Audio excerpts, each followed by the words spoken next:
invitación, gracias a Sobancaria y sus afiliados por darme la oportunidad de hablar hoy con ustedes sobre el rol de periodismo en esta coyuntura. Hace 2 años, durante la entrega de los premios del Simón Bolívar, Gustavo Petro dio un discurso revelador.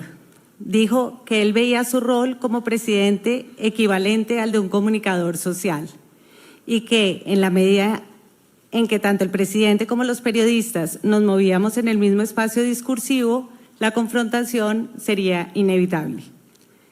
Esta definición de su cargo explica en parte el poco interés que ha demostrado el presidente en inaugurar obras o en demostrar mejoras en los indicadores de pobreza o de seguridad. Lo suyo es cambiar los paradigmas, los lentes a través de los cuales los colombianos entendemos el progreso, la relación con el sector privado o la crisis climática. Petro está en la lucha por imponer su relato en todos los campos y particularmente respecto de los pilares que sostienen el poder en Colombia, incluyendo el sector privado. El argumento que yo quiero hacer hoy es que solo el dato mata el relato. En otras palabras, que la verificación correcta de la información siempre superará las narrativas y las historias que se crean alrededor de la coyuntura. En esa medida, creo que el principal aporte que podemos hacer los medios a la democracia colombiana hoy es un periodismo basado en la reportería de los hechos y que se haga en contra de nuestros propios prejuicios ideológicos, porque es un contrapeso importante del populismo de izquierda y de derecha y un nutriente esencial de la cordura que tanto se necesita en este momento. Algunas cosas que hemos entendido en la silla vacía con base en nuestra reportería sobre los hechos de este gobierno. Primero, el presidente gobierna para el 20% más excluido de los colombianos y si puede mejorar su condición de vida, no le importa qué tanto amenaza la estabilidad del 80% restante. Su indicador de éxito para la reforma pensional es que los 400.000 viejos desposeídos no pasen hambre. Para la de la salud, que una niña que viva en la zona rural del Pacífico tenga acceso a una atención médica básica. Para la de educación, que un joven del Catatumbo pueda ir a la universidad cerca de su casa.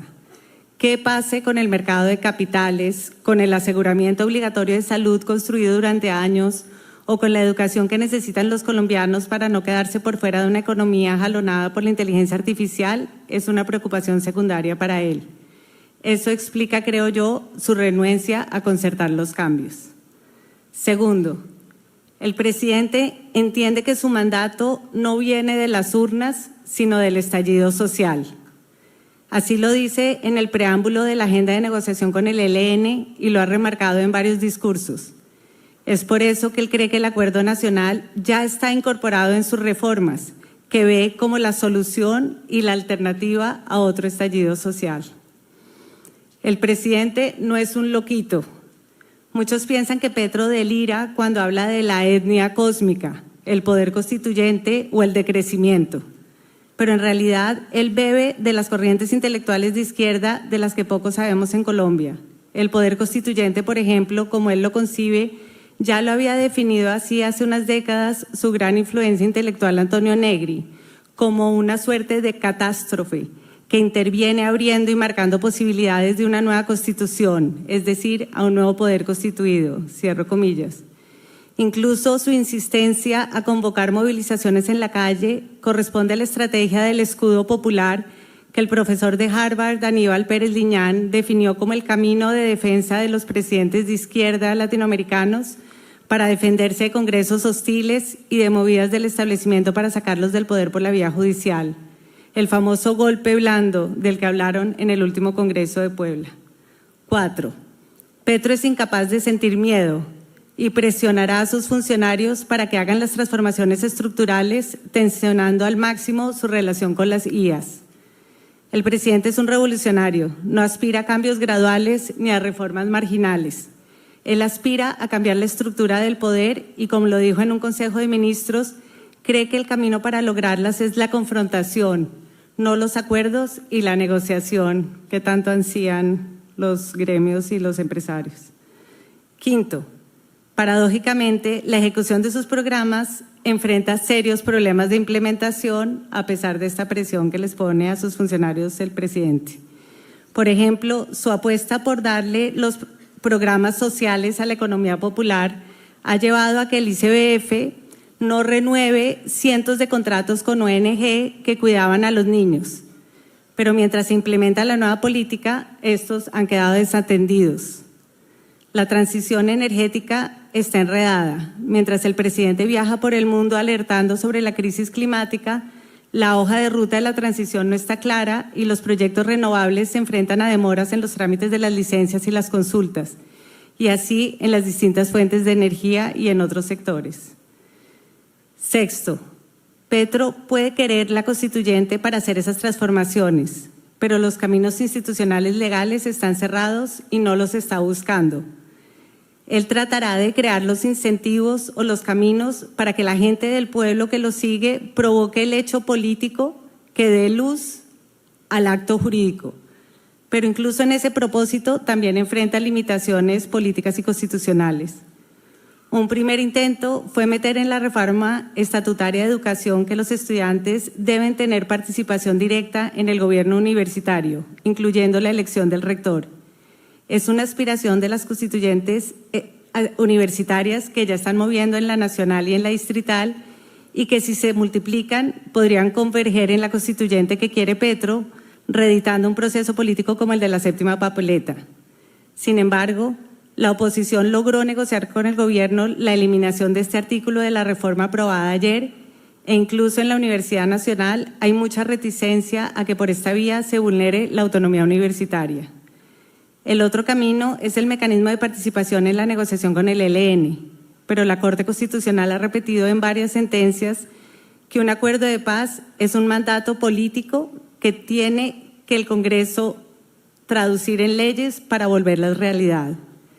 En otras palabras, el presidente no tiene un camino para su constituyente.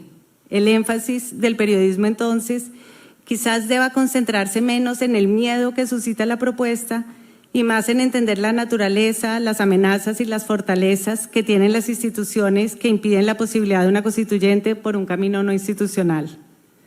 Séptimo, la democracia colombiana tiene contrapesos que han demostrado que funcionan y el presidente no tendrá control sobre ellas.